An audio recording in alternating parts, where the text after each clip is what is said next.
So Benicio Del Toro's character in episode 8 is still a mystery, but we did get a little reveal on who he is not. So be careful for minor spoilers because we're going to discuss who he isn't. I don't know who he is, so I'm not going to actually get into any real spoilers, but this is minor spoiler territory if you want to stick to your conspiracy theories or your theories in general. And with that said, let's go forward. So at D23, Rian Johnson did confirm that Benicio Del Toro's character, otherwise known as DJ, is not Ezra Bridger. So some of you may have figured that he probably wasn't, but I know a lot of people did think that he actually was Ezra from Star Wars Rebels. So that is now officially squashed, although there's always that chance that this could be blatant misdirection. But he also went forward and said a few more things about the mystery, in that one thing that is confirmed that DJ is not his actual real name, and that it's more of a placeholder, and it's not even spoken in the movie, and it also does not appear in the script. So that makes me wonder if his name is actually going to be DJ at all, or if it's just a cover-up name and it's totally something else. But it makes us wonder, and we're going to begin to have to speculate some more on what actually DJ stands for. One thing I heard very early on is that DJ could potentially stand for Dark Jedi. Now, I don't think that's the case, because I think that's a little bit too obvious.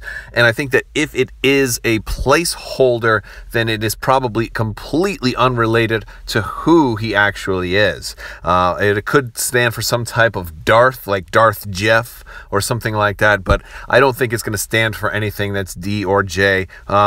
I mean, he says it stands for something, but I don't think it's going to stand for his name. Rian Johnson does say that it does stand for something. I think it's more of it stands for something related to a clue to his name, but not like his name is Doug Johnson or something as simple as that. Especially if he was being honest about it not being spoken in the film or not appearing in the script.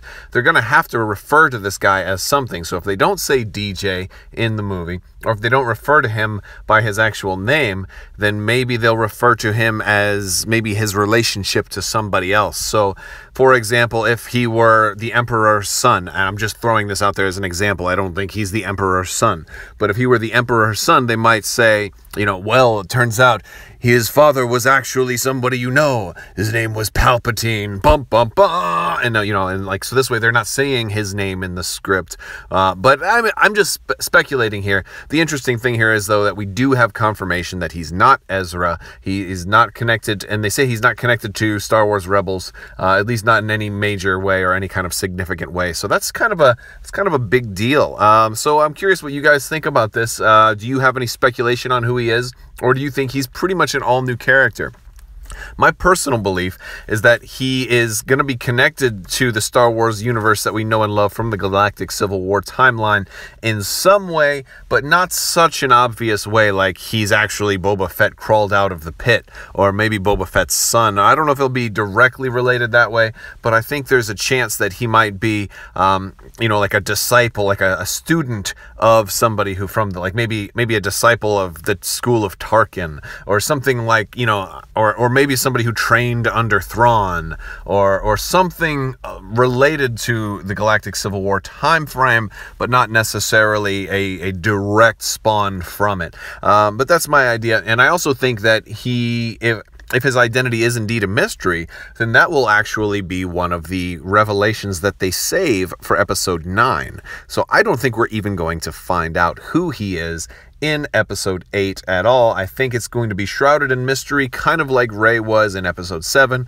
I think he's going to be that mystery that they reserve for episode 9. And of course, there's always the chance they haven't figured out who he's going to be yet, and they just want him to be ultra mysterious, and then they're going to let fan theories kind of set the framework and pick the best theory and kind of go with that. But boy, wouldn't that be something? I think it's something I would probably consider if I were creating a movie and it were popular enough. I would just let the fans kind of decide, and then kind of based on what they kind of go with, you know, figure it out from there as long as it makes sense. But that's probably why I don't make movies. All right, guys, thank you so much for watching this. And as always, if you're not already a subscriber, click the little bell for alerts so you can find out when I'm doing the giveaway. That should happen any day this week, so just stay tuned for that. Maybe tomorrow, maybe Thursday. So just stay on the lookout for that. Thank you guys so much for watching, and have a great day.